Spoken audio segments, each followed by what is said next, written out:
Influencer fatigue is at an all-time high. People are sick and tired of being sold to and of all of the unrelatable content filling up their feeds. And creators and brands alike are really starting to feel a shift in the scene, with influencers reporting fewer brand deals coming their way and slashed budget cuts, and brands claiming to see a lower return on investment on the influencer marketing that they are doing. So what does that mean for those of us who have made a career out of influencing, and for those who still want to give it a try? Or for the brands who rely on creators for their marketing initiatives and essentially fund our existence? Pour yourself a tea because we have a lot to unpack. As a full-time influencer myself, I will admit that I've been pretty resistant over the past few years to all of the claims that influencing is dead. And I think that's just because at the core of it, I do truly believe that we as individuals have a lot of control over our success, but things have undeniably felt off lately. And in talking to my friends in this space,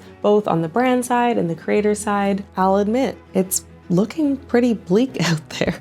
For us at least. If you are a non-creator, you might be thinking, yes, finally, the downfall of the influencer. But though I've been quite demoralized myself, I'm not actually saying that it's game over for creators. But first, before we get into that, let's talk about what the heck is happening in the influencer space right now. So I started to realize that there was something bigger going on when I turned to my Instagram stories, my close friends' stories, to complain about some of the absurd requests I was getting from brands. Requests that honestly felt like something I would have received at the start of my journey. Just tons of deliverables and content expectations in exchange for gifted product or for being added to a PR list, or even better, the chance to be featured on the brand's page. We're back to getting paid in exposure. Like what in the 2015? And the thing is, these requests are not coming from small brands or like obscure brands as I would expect. These are coming from established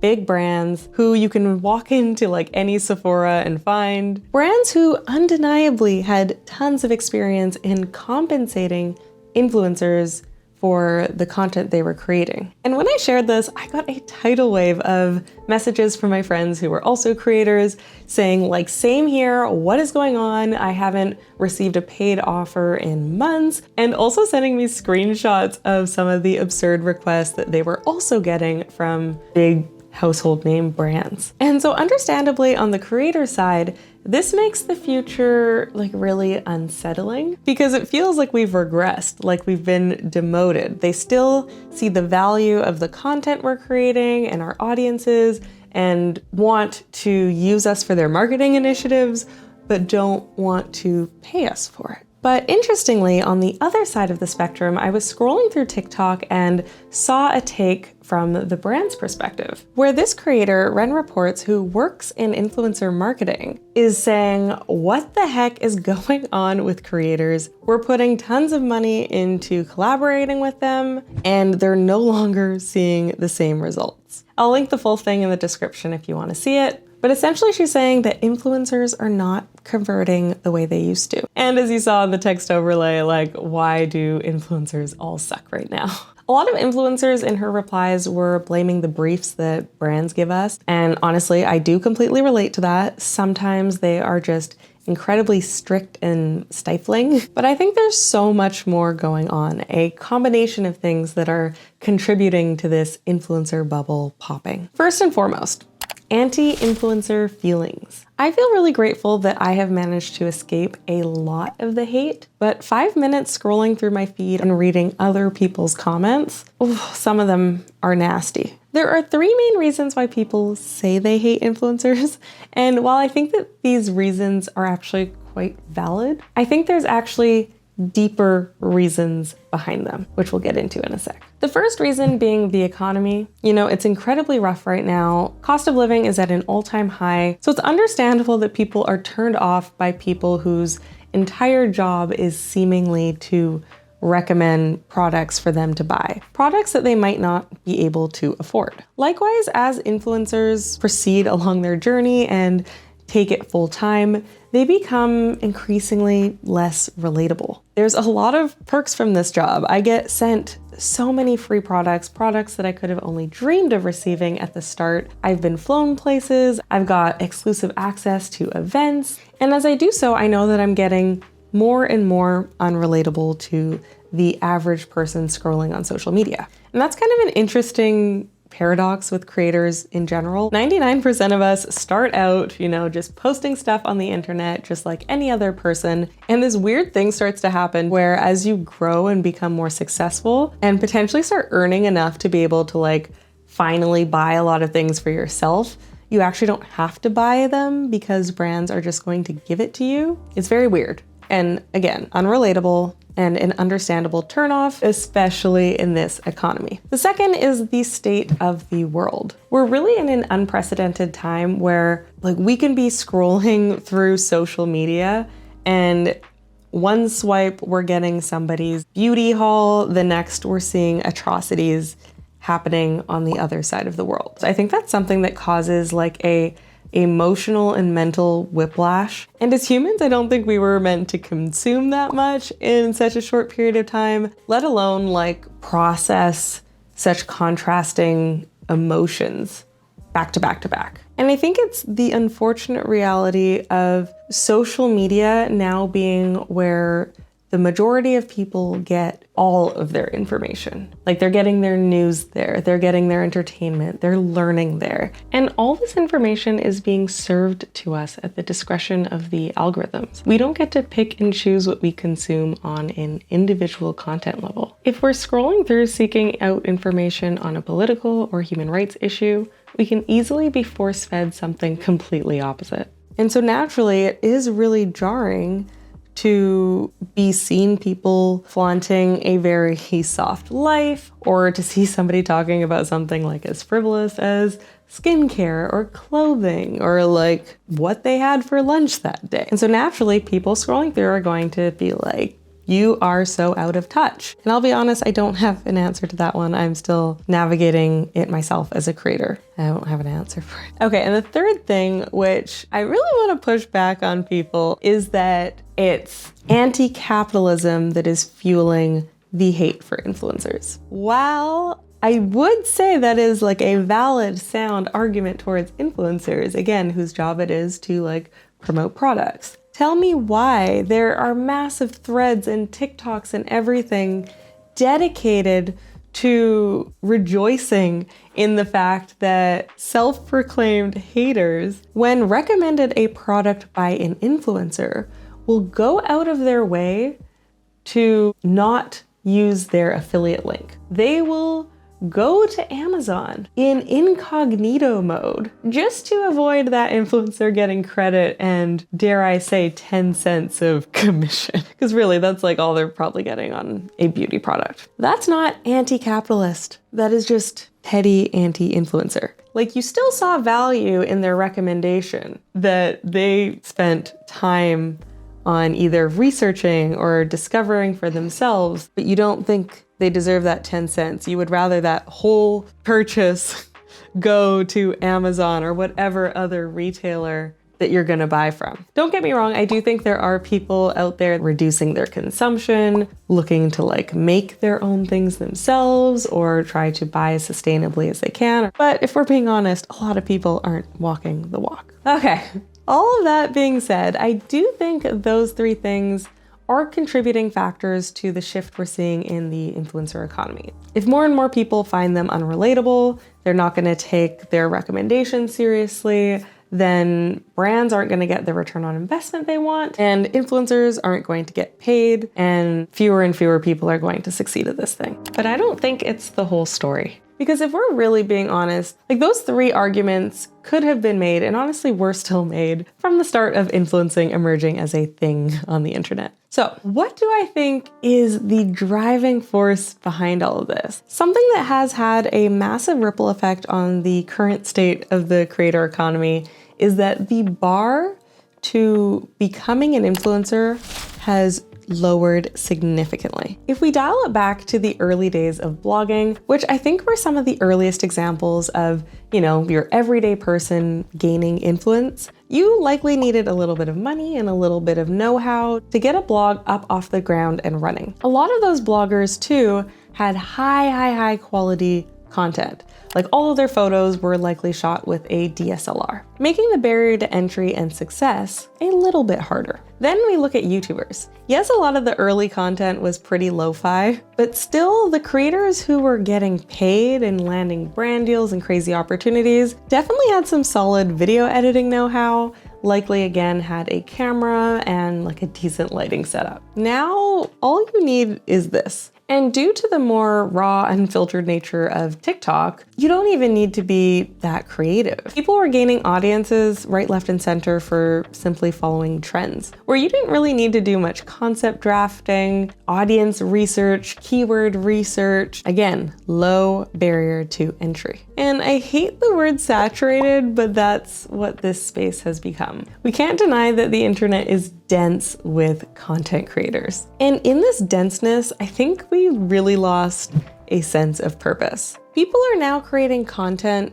to be seen, for views, the chance at fame, for money, and as a result for the algorithm, the thing that is going to get them in front of more people. It's like we flipped it backwards. Back then, when money wasn't pouring into influencer marketing, the majority of people came online to create content around a specific interest or educate on a particular topic or show a peek into their unique lifestyle. Most people did that first and then tried to figure out how to monetize it after. Now people lament about being forced into a box to only talk about a niche or a particular lifestyle or topic. Nowadays, people are more focused on being the niche or being the brand themselves because they are more focused on the outcome, the money, the attention, gaining access to a new lifestyle. So now I think that has kind of watered down the value that we're getting on all of these platforms. As we're scrolling, we're just seeing these carbon copy pieces of content where people are just following advice on X ways to hack the algorithm, X ways to go viral, here's how to be seen, use this viral audio, edit your videos this way, do a get ready with me. And so, understandably, everybody's scrolling through their feed getting influencer fatigue because everybody is trying to create content to become an influencer. It's not about creating content to kind of serve the audience that's scrolling through. And don't get me wrong, I'm definitely not trying to come across as like, I'm better than you. No, that's not what I'm saying. I fall into that same trap myself sometimes. We see certain things going viral, we see certain things working with the algorithm, and we naturally try to replicate that. And on the topic of algorithms, a lot of these platforms have really shifted towards being content platforms versus social media ones. They're now more focused on serving you things to keep you entertained, inspired, educated, whatever it is, basically to keep you on the platform, versus fostering true social interactions, community, and connection. That's why a huge percentage of your content now goes to people who don't even follow you, and why our feeds are filled with strangers. And that's bad news for influencer marketing because it relies on that connection with the creators, on that sense of trust and rapport. Back in the day, you would post a picture with a hearty caption and you could trust that most of your audience was going to read it. And then there would be dialogue in the comments, and that sense that people were really getting to know each other. Nowadays, the comment section on Instagram looks just like every other comment section. And at best, it's a lot of emojis, it's a lot of, oh, this is so cool, you look great, love this. And on the negative end, if you are getting a lot of wordy comments, it's probably people criticizing you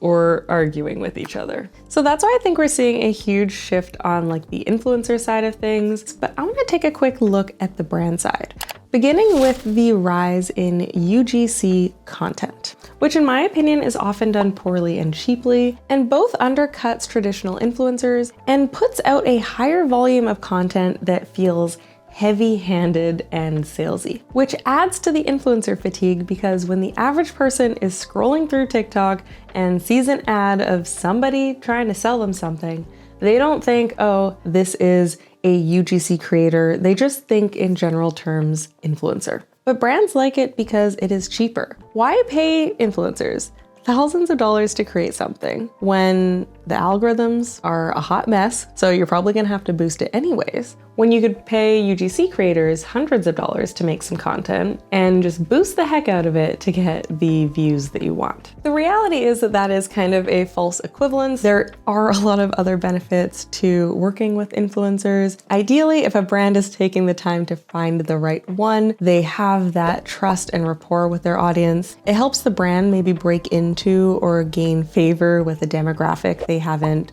been able to break into yet. And who a brand aligns themselves with actually does a lot for brand recognition and perception. But if you are a brand that's kind of solely focused on those numbers, then it's a decision that makes sense. And it's why a lot of us more traditional influencers are probably seeing fewer inbound requests. This brings me into another reason why I think a lot of influencers are seeing things slow down a little bit, and it's the rising cost and the change in goals and expectations of us. So as content creating and influencing has become more of a career and more information has become accessible on how to do the thing, as we've seen more channels emerge like mine where I share tips for setting rates and negotiating, navigating brand deals more effectively, the cost for brands has gone up exponentially. Where before they were probably getting away with making a lot of money off the backs of micro-influencers in exchange for a couple products, now they're having to pay them several $1,000s. Don't get me wrong, I do think the brand's profit margins are still pretty high, especially when you compare it to what they could be spending in the hundreds of thousands to sometimes millions on traditional marketing like TV commercials or magazines. It's still undeniable that influencer marketing isn't as cheap for them as it used to be. And in this, I've also seen a shift in what the brands are expecting from their influencers, what type of results they're expecting. Previously, it was pretty generally understood that an influencer campaign was an awareness campaign. Again, similar to a TV commercial, where the goal was maybe to introduce your product or brand to a new audience, or to maybe keep your brand top of mind with your customers. And just like commercials, you weren't necessarily saying, okay, how many people immediately went and made a purchase after seeing this ad? Because also I think we were all pretty familiar with like the marketing rule of 7, where it's like somebody needs to see something 7-ish times before actually making a purchase. And as an influencer, my content was just like one part of the 7. But now the goals seem to be shifting with brands' influencer campaigns, where their goals aren't to drive awareness and views, but is to drive conversion, sales, signups, clicks. So as a result, the expectation for influencers is that you are no longer a marketer, but you are a salesperson. And I don't think that that is a fair expectation for a lot of reasons, because if I make a video and that's the first time somebody is hearing about the product, it's not really likely for them to make an impulse buy. Unless, and I think this is gonna come full circle into why people hate influencers, unless I make it seem like this product is going to change your life. I gasp, I awe, I be super dramatic, and it just makes you feel like you need this right now and it's gonna solve all your problems. And I think that's why we're seeing like an increase in this like disingenuous content creating, where people aren't actually reviewing things critically anymore, but just saying everything is amazing. It's because brands are starting to expect conversion over awareness. It's like they're shooting themselves in the foot. They're not seeing things long term. That expectation is actually harming the whole industry as a whole. This wasn't meant to be so bleak, I'm sorry. Okay, now, don't get me wrong. None of this is meant to say that influencers can't grow today, that they can't be successful, that there aren't brand deals out there to be had. People are out here growing still, and people are still getting paid, myself included. But the weight of all of this and the unpredictability of it is naturally going to cause a lot of people to quit. But if you do want to be one of the people who persevere and who make a sustainable career out of being a content creator, being an influencer, here's some things to keep in mind. First, something I've said from the beginning, the goal of your content, your why, can't be to make money, get famous, or flex. Like, let's be honest. Where is the substance in that? The sustainability, the long-term vision. You need to dig deep and figure out what stories you are here to tell, what value you are here to share, what insights you are here to offer, and stop doing what everyone else is doing. It's a tricky line because I know it's easy to say, stop chasing the algorithms, stop following the trends. You do still have to play a bit within the rules of the platforms we're creating on. But try to find a balance and infuse you and your story, your perspective, your journey, your insights into your content. Next, figure out how to run a creator business. Build out a strategy which will involve leveraging multiple income streams. You can't have all of your eggs in the brand deal basket. If you identify as a content creator, use your content to make money in other ways. This will also mean diversifying your platforms. Make a YouTube channel, start a blog, make a Pinterest account. Next, learn to shift your focus to your audience. Part of a business is also learning to analyze and assess your customers, or in this case, your audience, and learn how to serve them effectively and pivot your strategy accordingly. Y'all are gonna hate me for this next one, but as brands begin to focus more and more on conversion, the creators who are niched down are going to be the ones who are winning. I think as more and more people have wanted to become influencers for the sake of